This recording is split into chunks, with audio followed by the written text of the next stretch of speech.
I made and lost fortunes multiple times during my career, and there's a reason why Wall Street still studies my methods a century later. The secret isn't just about entry points or timing. It's about understanding the psychological warfare that is the market. I'll show you the forgotten principles that made me millions when others were ruined in the crashes of 1907 and 1929. I learned early that markets are never wrong. Opinions often are. When I was just 15, I turned $5 into $1,000 in bucket shops, not through luck, but by reading the tape correctly. I watched price action, not headlines. The market tells you everything you need to know if you're patient enough to listen. My greatest edge came from understanding that patience isn't just a virtue, it's a weapon. I didn't trade constantly. I waited. When I saw the right conditions, I struck with conviction. In 1907, while panic gripped Wall Street, I calmly shorted the market and walked away with $3 million, equivalent to over $86 million today. I didn't guess. I observed the weakness for months before acting. My system was simple, but ruthlessly effective. Never fight the trend. When I identified the primary direction, I aligned myself with it rather than battling against it. During the 1929 crash, I made $100 million in today's dollars by shorting overvalued stocks when everyone else was buying the dips. The market was speaking clearly, but few were listening.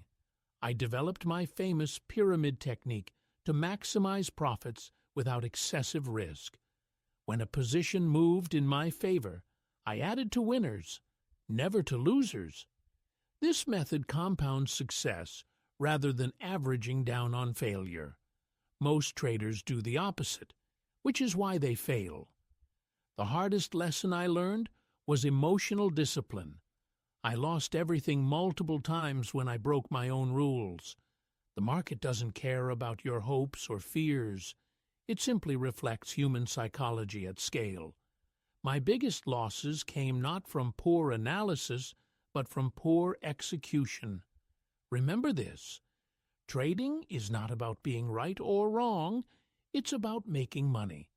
There is a time to go long, a time to go short, and a time to go fishing.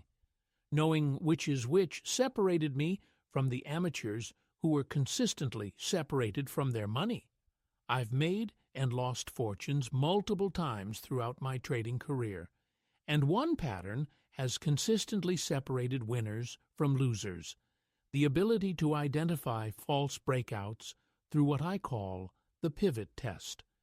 This single skill has made me millions in the markets when others were being slaughtered. When I see a stock breaking through a significant resistance level, I don't immediately jump in like most amateur traders. Instead, I wait and watch for the pivot test. This is when price returns to test the broken level from the other side. In 1907, during the banking panic, I watched as U.S. steel broke above a major resistance point at $45. While others rushed in, I waited.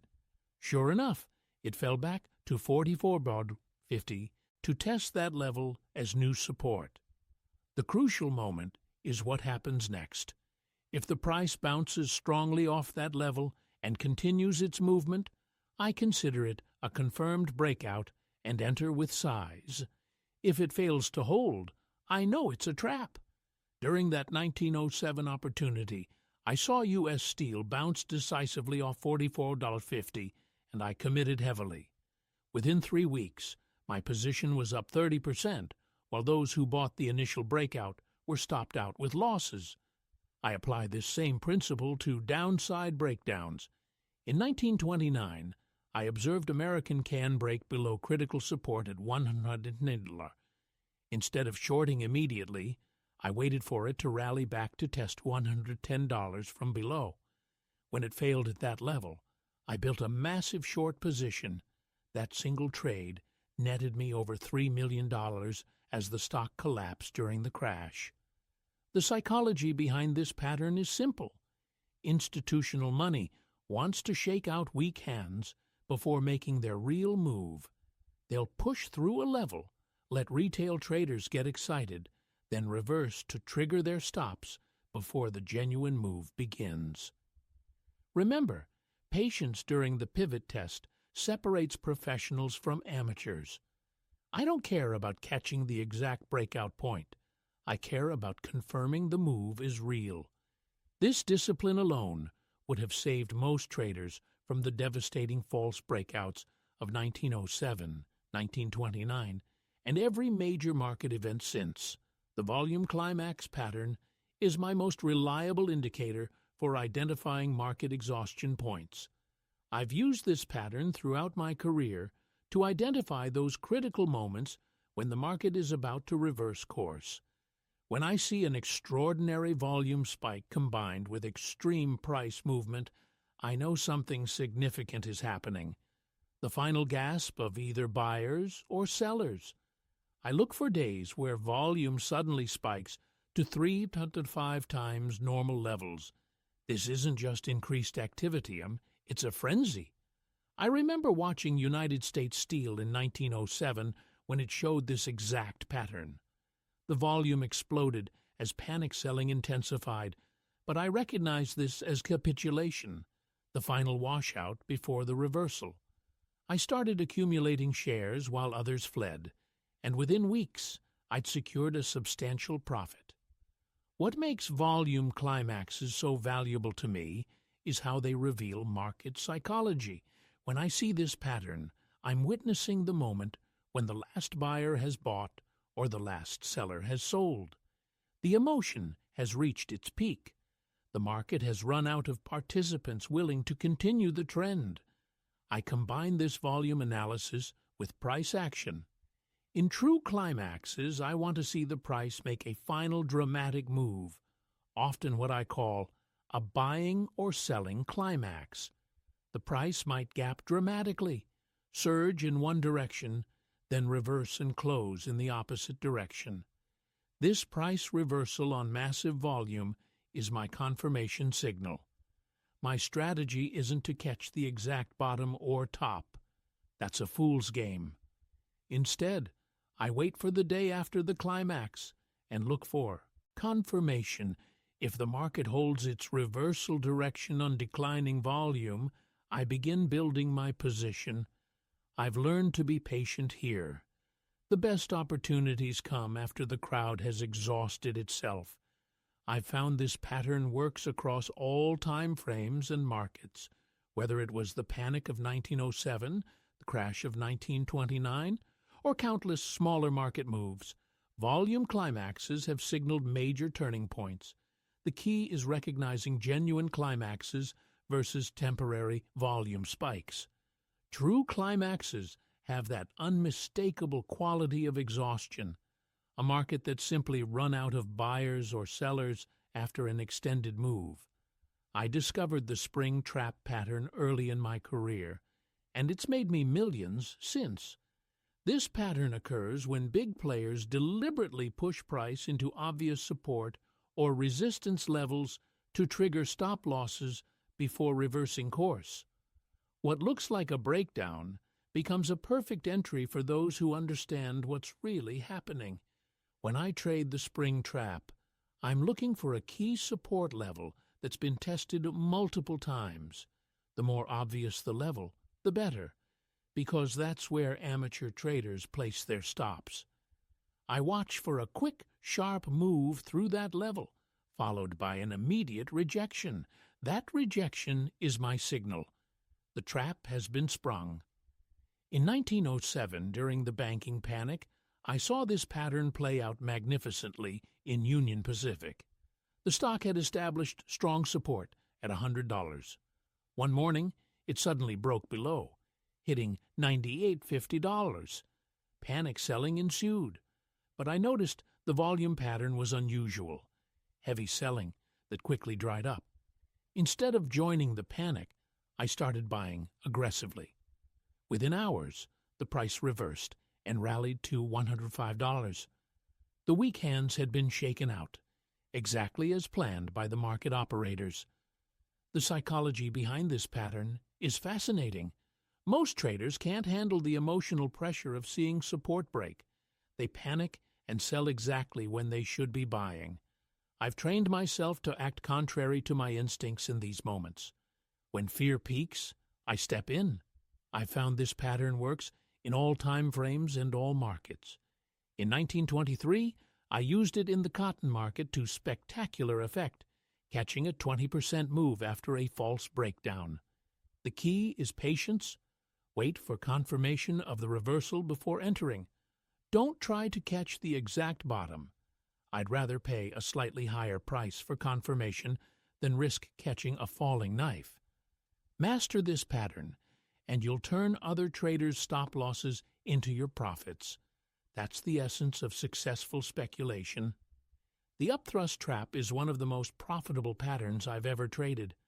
I've made millions exploiting this single pattern because it preys on the most predictable human emotion, hope. When I first discovered this pattern in the early 1900s, I realized it was the market's way of trapping overeager buyers before a reversal. Here's exactly how I spot it. First, I look for a stock that's been consolidating in a range for several weeks.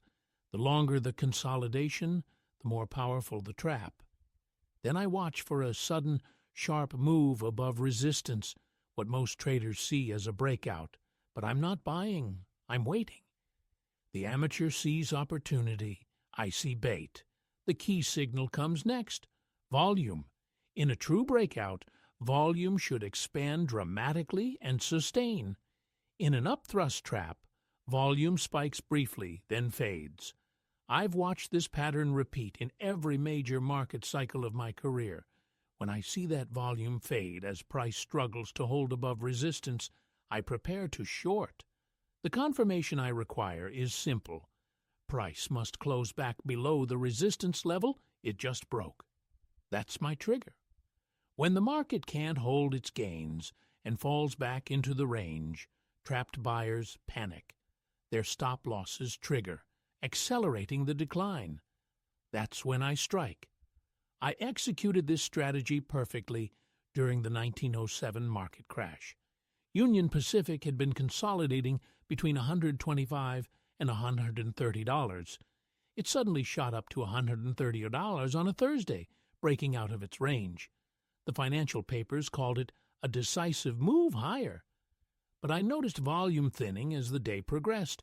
By Friday morning, the stock couldn't hold $135. I shorted aggressively when it fell back below $130. Within 3 days, it collapsed to $100, and I took my profits. The beauty of the upthrust trap is its reliability across all time frames and all markets. I've used it on stocks, commodities, and currencies. The pattern works because it exploits the same market psychology that has existed for centuries. Markets are driven by fear and greed, not fundamentals. When you understand this, you can position yourself on the right side of major moves before they happen. Let me share one of my most powerful tools, the spring coil pattern. I've used this to identify accumulation phases that precede explosive moves. When I see this pattern forming, I know big money is quietly positioning before the masses catch on. The spring coil forms when a stock trades in an increasingly tight range after a decline. Most traders miss it because it looks boring. That's exactly what smart money wants. I look for 3 specific signals: decreasing volume, narrowing price range, and failed attempts to make new lows. This combination tells me someone is absorbing all the selling pressure. In 1907, I spotted this pattern in Union Pacific. While panic selling gripped the market, I noticed the stock refused to make new lows despite heavy volume. Each selling wave was met with support at higher levels, classic accumulation. The range compressed for weeks, coiling like a spring. When it finally broke upward, I backed up the truck. That position alone netted me over $300,000, about $9 million in today's money. Here's how I trade it. First, I identify stocks that have declined at least 30% from their highs. Then I watch for consolidation where the price range narrows by at least half over 3 to 4 weeks. The key indicator is when downside probes are quickly rejected, what I call spring tests. These tests shake out weak hands while smart money accumulates. I wait for volume to dry up completely, often 70–80% below average. This signals the distribution phase has ended. Then I place my orders just above the upper range of consolidation. When price breaks out with expanding volume, that's my confirmation. My sizing is critical here. I start with a modest position on the initial breakout. If the stock pulls back to test the breakout level and holds, I double my position. This two-step entry protects me from false breakouts while maximizing my exposure to confirmed moves. Remember, the longer and tighter the coil, the more explosive the move. I've seen stocks coil for months before doubling in weeks. Patience during accumulation has made me millions when others saw nothing but boredom. Pattern 3. The pivot failure is one of my most reliable indicators of market manipulation. I discovered this pattern after losing a fortune in 1907. When price approaches a significant pivot point, a level where previous rallies or declines reversed, smart money often engineers false breakouts to trap amateurs. I watch for price to briefly penetrate the pivot level, then suddenly reverse with increased volume. This isn't random. It's calculated deception. When I see a pivot failure, I immediately position myself against the failed move. If a stock breaks above resistance, then quickly fails, I short aggressively. The masses who bought the breakout become instant losers, creating a cascade of stop-loss orders that accelerate the reversal. I've made millions riding these waves of panic selling. During the 1929 crash, I identified multiple pivot failures in General Electric and Anaconda Copper. While others were buying these bargains on the way down, I recognized the pattern and shorted relentlessly. Each pivot failure signaled more institutional distribution ahead. Pattern 4, the wash and rinse, works hand in hand with pivot failures. This occurs when price moves sharply in one direction, triggering stops and creating liquidity, then reverses violently to rinse out traders on both sides. I've watched this pattern repeat in every major market for decades. The key to spotting a wash and rinse: abnormal volume on the initial move, followed by institutional buying or selling against that move. In 1923, I watched Radio Corporation wash out longs with a sharp decline below support, then rinse shorts with a powerful rally once the weak hands were eliminated. I apply these patterns across time frames. On daily charts, they signal major reversals. On intraday charts, they offer precise entry points with minimal risk. When I identify either pattern, I place my stop just beyond the extreme price point of the manipulation. This gives me asymmetric risk-reward, risking perhaps 2% while targeting 10 to 20% moves. Remember, market manipulators must create liquidity to execute large positions. These patterns expose their footprints. Master them, and you'll transform from prey to predator in this game of financial survival.